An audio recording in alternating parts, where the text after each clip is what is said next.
Hello বন্ধুরা, নমস্কার। আলপনা রান্নাঘরে আপনাদের সবাইকে স্বাগত। আজকের মেনুতে কী হয়েছে দেখুন। এই যে নাতি ছেলেদের জন্য আলু পোস্ত, আমাদের জন্য আলুর দম। যে আজ একাদশী বলে আজকে সব নিরামিষ হয়েছে।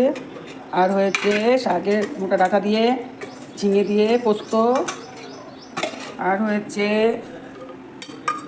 ছিচকি সকালে করেছিলাম। আর হয়েছে শাক ভাজা। আর আমি খাবো ওটস। একাদশীতে ভাত খাবো না, ওটস বানাচ্ছি আমার জন্য। আর ওদের জন্য হয়েছে ভাত, বাচ্চারা তো ভাত খাবেই। সকালে হয়েছিল পরোটা। আর দিদি আর ছোটো মেয়েটা খাবে ফল ফ্রুট, ওরা একাদশী করেছে। বন্ধুরা সাথে থাকুন। এই যে আমার নাতিপুতিরা সব পরোটা খেয়ে আলসি হয়ে গেছে একদম। আর ভাত খেতে চাইছে না, বলছে ভুক লাগছে না, খিদে লাগছে না, শুধু খালি টিভি দেখে।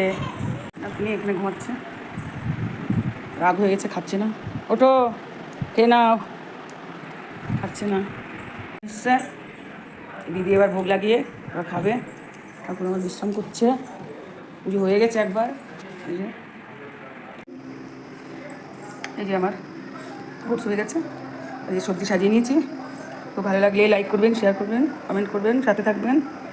ধন্যবাদ।